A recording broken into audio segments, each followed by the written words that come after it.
Hi, Bunker.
Oh man, it's a lot of buggers, but some muscle involved. Up, oh please.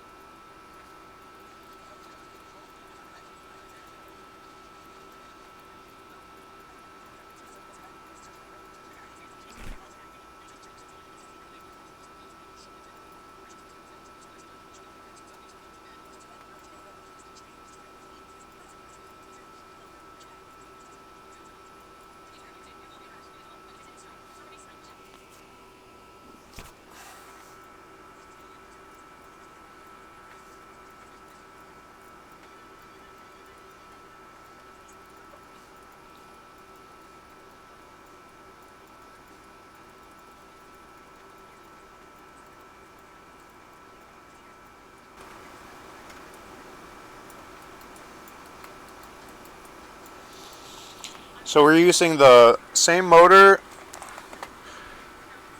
for the Brachioradialis, which is kind of like the bicep muscle, but it goes under the bicep, it helps the bicep. We're going to use that for the tricep.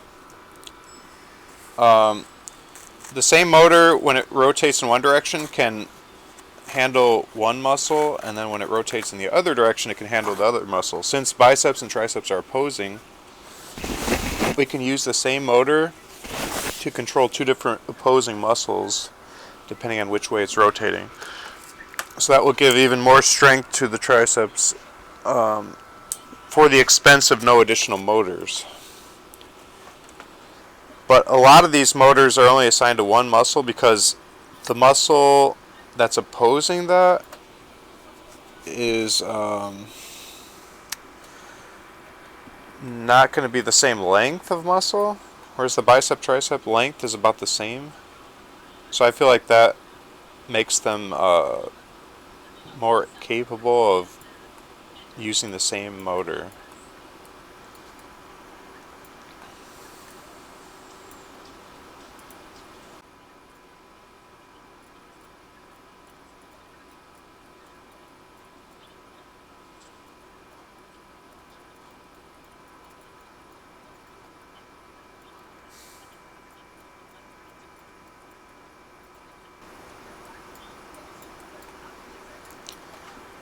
So this is the bicep muscle. We use the biggest motor we have for this one. It's a scooter motor. And so that motor will help the Brachioradialis motor, which is right next to it. You can see they're different sizes. Both of these motors are going to help the bicep, or this will be bicep. No, this will be Brachioradialis slash tricep. This one will be bicep slash tricep. So we're going to have two motors, real powerful ones, handling bicep tricep. I'm excited about that. I think that will really help with like shooting a basketball and kayaking, like pulling the paddle with a lot of strength in the triceps, and then biceps for lifting things. Also, like rock climbing, it would be able to pull its body weight with the biceps. So like doing pull-ups. Or like starting a lawnmower, that's a lot of triceps. Or I mean biceps. So, very important that these are powerful as heck. Even though it's going to be interesting to see how we can fit all these motors into the body. I mean, it's going to be a lot of volume of motors here just to fit in the arm. So I think the motors might end up in here and maybe in here, which will mean that the muscles that are for the back and chest and stuff would have to be like relocated even lower, maybe in the stomach area. So I mean, it's going to be interesting. This is kind of why we're doing it. We're finding out if we have room for all the motors we need, and if we don't, shifting things around heavily until everything fits. That's the process.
So this one goes to pronator teres. Could it be used for one of the supination motions is my question.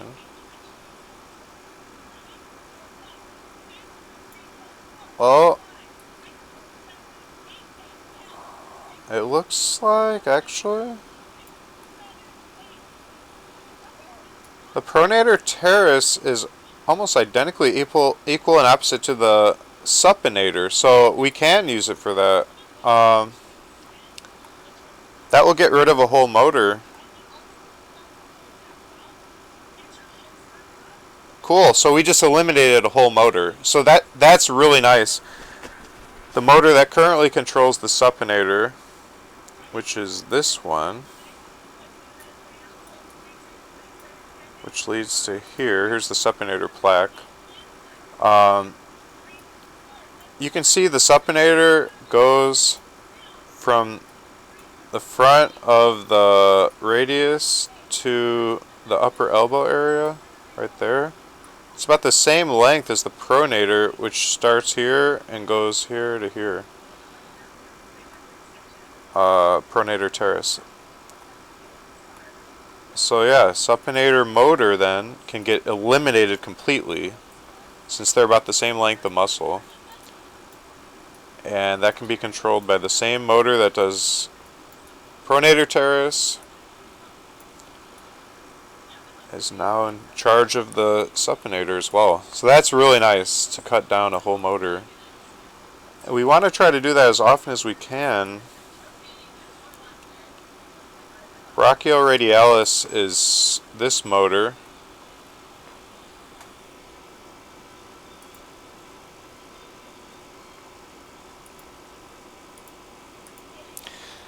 And it doesn't really have an opposite. Brachioradialis is in charge of pronation, which is rotating the palm outward like...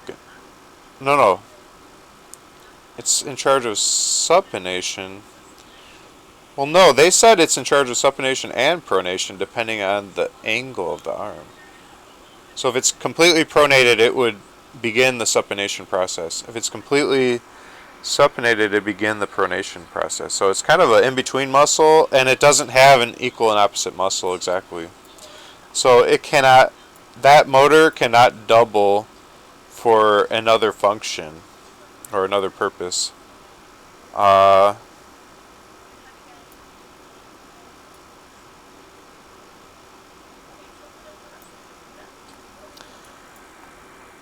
Let's see. This motor goes to... Oh.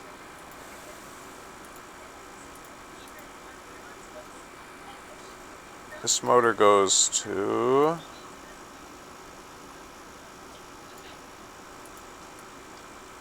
the pronator quadratus. Okay, so that just causes this part to rotate toward that part. The radius rotate toward the ulna, twisting the wrist in the pronation direction. And is there an opposite supination muscle to the pronator quadratus is the question.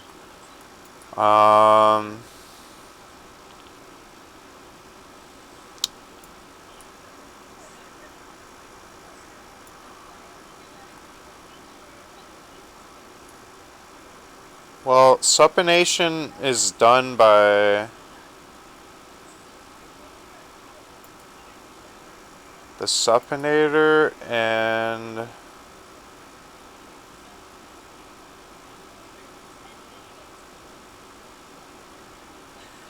kind of the brachialis. I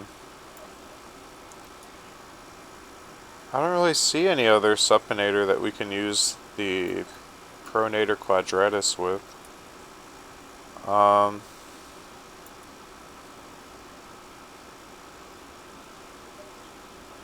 Yeah, so I don't see anything for that. We can't double up that motor for anything else.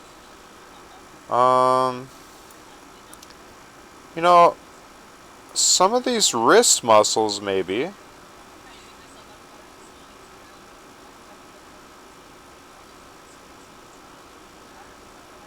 Alright, so we got the Flexor, Carpi, Ulnaris right here. It goes from here and it connects to the third and fifth, or fourth and fifth metacarpals. I'm thinking maybe this one.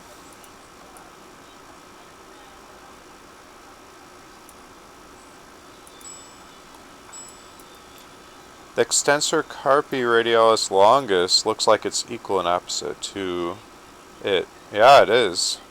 Cool, so we can copy that motor over.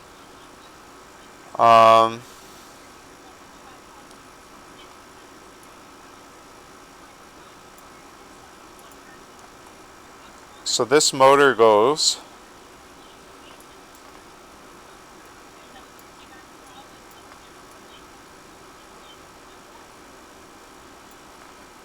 and this motor controls these two opposing muscles.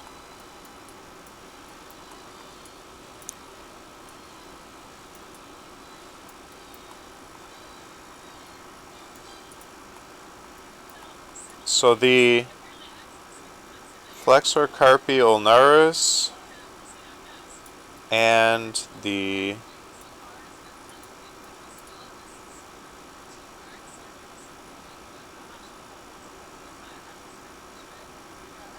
extensor radialis longus, I think, are just fine to use the same exact motor for the two.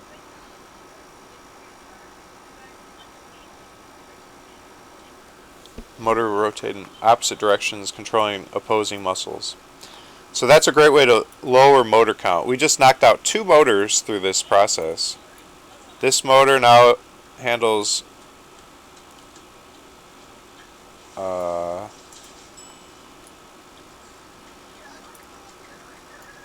pronator teres and supinator. And then this motor just handled 2 opposing wrist muscles. You can see that they're exact opposite sides of the wrist. So it's kind of like this and this. So that would be the hammering motion or waving. Same motor. So that's pretty cool. But I don't really see anything else like that. We did it a lot with the fingers. You can see every motor for the fingers controlled 2 opposings. So like, yeah, like that. So we did that real efficient with the fingers, but it still ended up being a lot of motors. One way I didn't save on motors with the hand is I didn't, for example, have one tendon bend the whole finger because I wanted independent motion of each joint. So this joint could move completely independent of this. In the human hand, you can't really do that too well. You can do it a little bit. But I just assigned a fresh motor for each and every joint of the finger. And I think that'll make the grip a lot stronger by maximizing the total number of motors being used. This 4 groups of motors handles the 4 fingers. We got left, right of the finger, and then the 3 joints of the finger. And then these 6 handle the thumb. I organized it kind of to look like a hand. And then we got all of our wrist muscles here. Then we got a supinator, pronator muscle. And then we've got the bicep, tricep, and another brachialis tricep. So this is all the motors of the arm so far. And I think we're almost to the point where we can jump into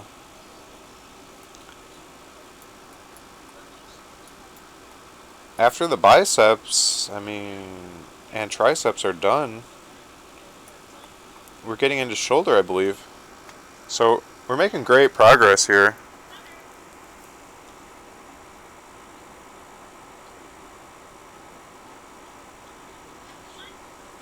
Wow, we're actually dealing with the shoulder now, boys. This is great news. I'm just estimating which motor to use based on the human muscle size and strength that I think matches that type of motor. So like a scooter motor, that's the biggest one I've got. And that's here. And it's huge. And I think that's perfect for the bicep. And it doubles as a tricep as well. I wanted to use the biggest one we've got. Now, is it possible we need two of these or one of these plus one of these for the bicep? Maybe. And actually we ended up doing that in a matter of speaking because this is the brachialis, which is kind of like the under bicep. So we actually are using two motors for the biceps then, and two for the triceps. So actually that's perfect, just in case this wasn't enough. For like the quadriceps and stuff, we might end up using four of these. That'll handle four of these will handle quadriceps / hamstrings. We might use two of these for each gluteus. So yeah, we're gonna need a lot of strength for some of those big muscles. And hopefully it'll be enough. I mean, it's 2400 watt motors. That is the same as two household electrical breakers. So that's 2 rooms. The breaker of a room handles a window AC unit, a refrigerator, a computer. Like, that's a lot of power that one motor pulls. So I'm thinking it'll be able to do it. And it's going to be able to pull that much power from the battery packs. We're going to have a ton of batteries that put out a lot per battery of watts. And since all the batteries will be wired in parallel and in series, we'll be able to crank out just a ton of wattage. Since parallel adds up the amps of all of them, and then series adds up the voltages.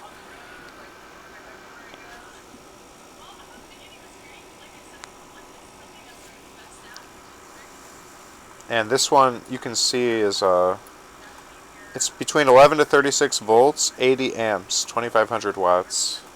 It's a $28 Outrunner style electric skateboard or scooter motor. That's how you find it. You search for that on eBay and you'll see them. It's a big black motor. Or you can also search N5065 motor. I put a placard for each motor to give some of the specs and also information that you can use to look up the motor in order to buy it. And the price is pretty cool too.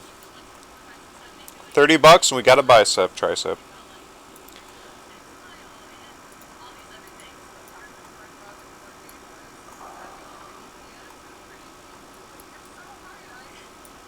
Okay, so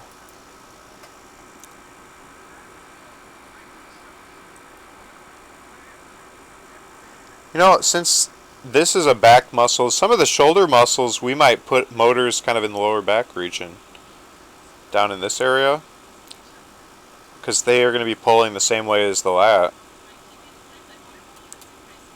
So that might leave open the deltoid area for more of the arm motors, which, as we can see, we have a lot of them. So we might be able to take advantage of some of that space. But yeah, it's going to be fun placing the motors, but we're not doing that yet. We're just going to put them all out to assign them all. Then we're going to place them as a whole separate step. Because right now we want to be able to see clearly all the muscles. Alright, well,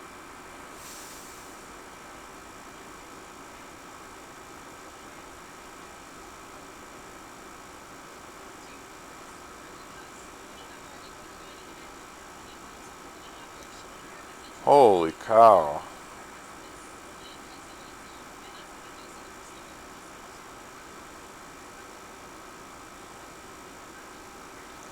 We've already done all of these.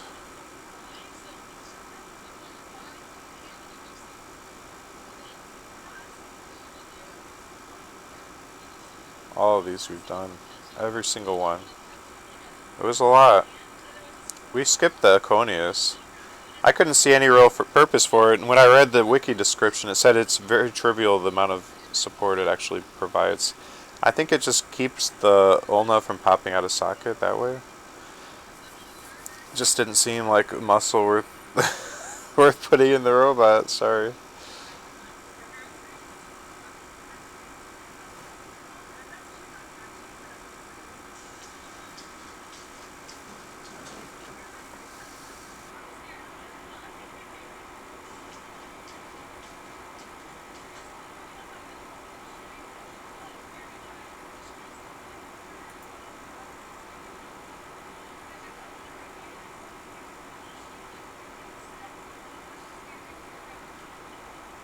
Yes.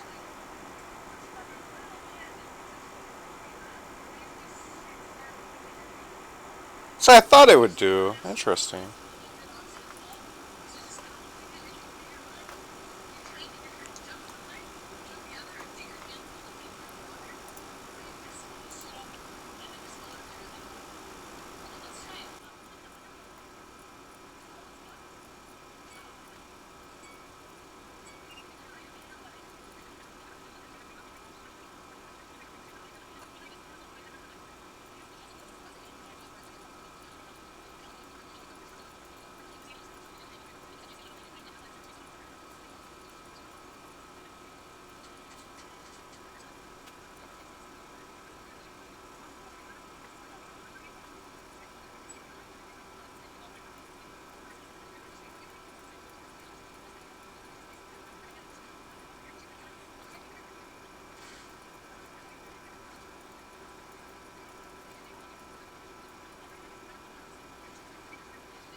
Oh wow. Oh wow.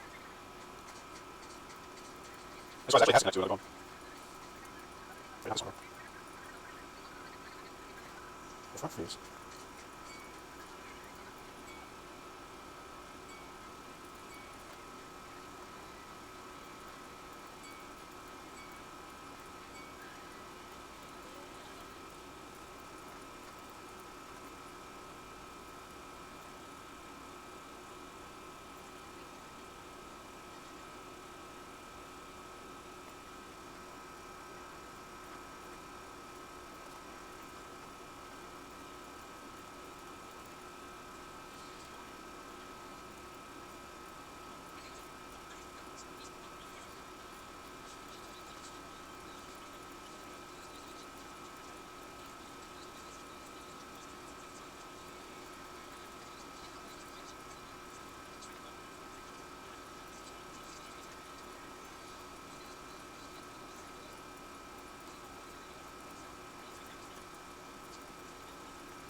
I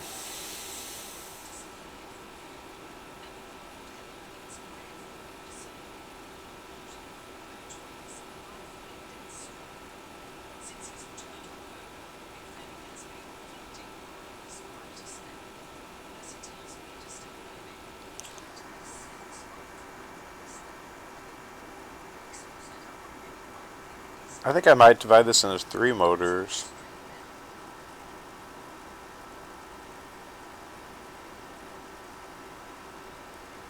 The body made it wide and flat. We can make a wide and flat pull by using more motors, since a big one wouldn't fit.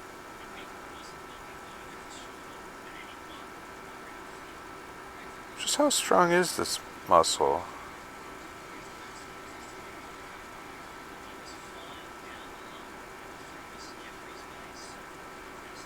Oh man, I think it's really strong, maybe.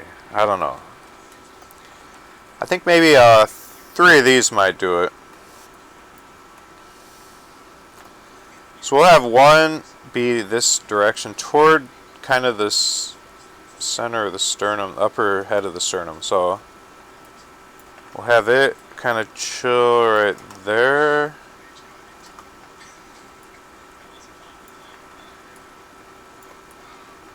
Like that. Then we'll have another one go up toward the collarbone. But first, let me reproduce this because we imported.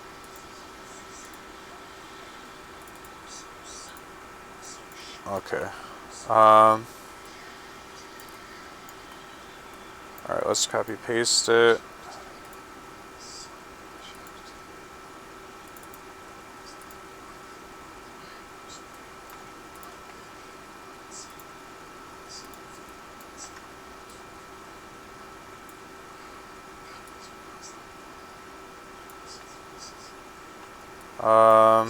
This one will go to the clavicular head.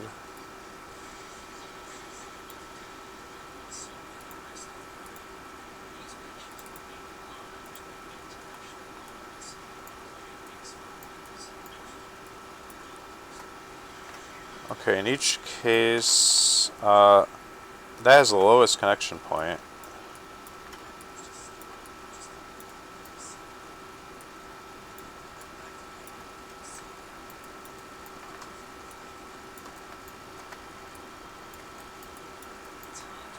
And it goes to the clavicle, kind of right center.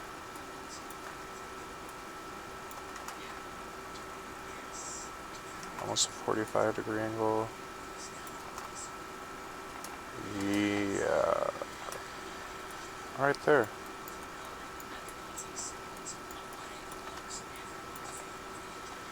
Cool.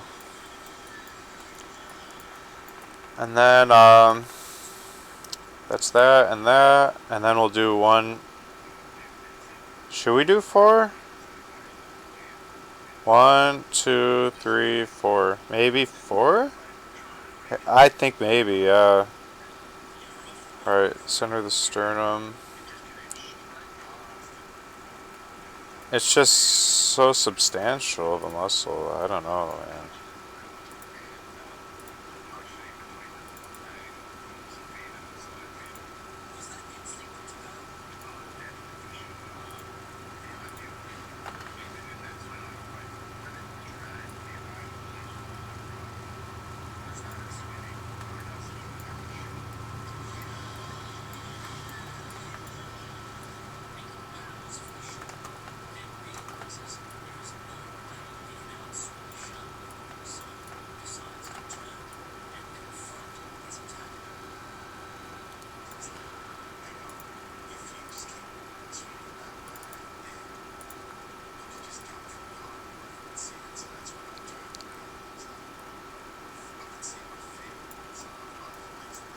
One cool thing is we don't have to have it be as long as that.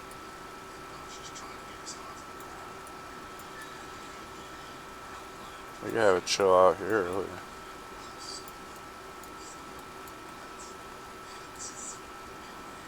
because it's not actually connecting from point to point and pulling in two directions like a normal muscle. It's just coming from the tip of a tube that a motor reels in a string through that tube. So the tube ending is where we're designing it, and then it will tie into the muscle by sewing.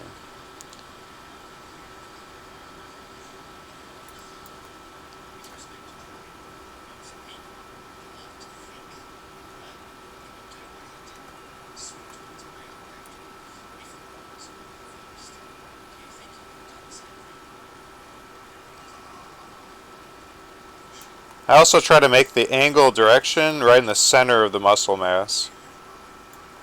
So that's about right.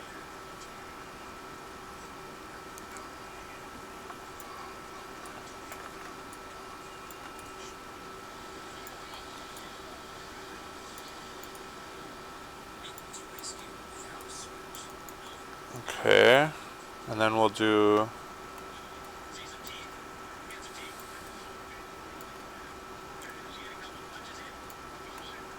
object mode on both.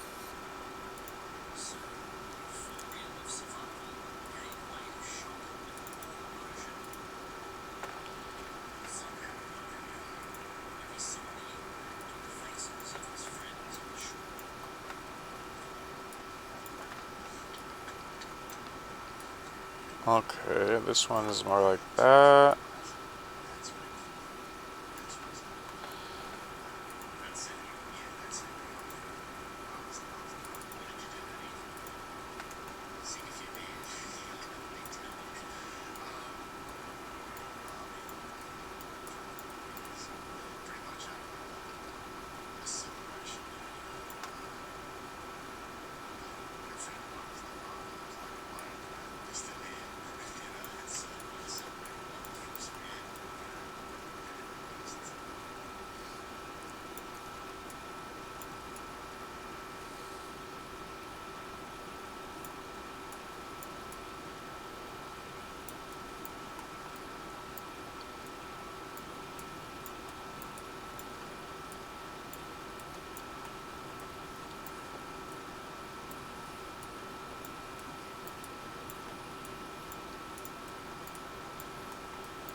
So that's the pec. We can probably put the pectoral muscles right across the rib cage right here. It'll fit. There's a lot of mass there. So that'll work out great. We can still fit muscles under it in here, or motors. So it's very non-interfering as far as the strings locations. They're very superficially located, which is nice. But there are deeper muscles that probably, like the rotator cuff and stuff, that probably go in here.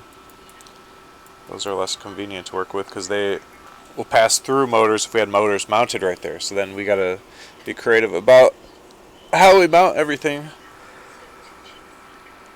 But we're not mounting yet. It's just worth thinking about as we go a little bit.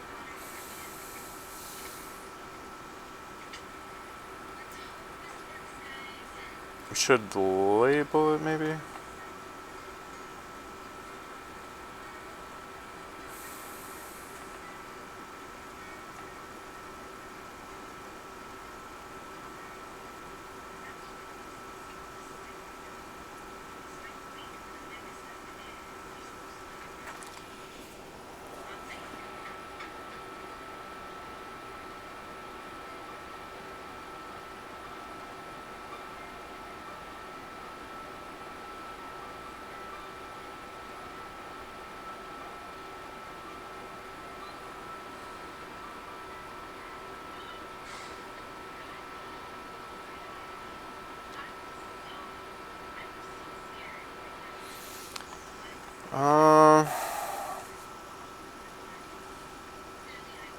That's not a bad stopping point.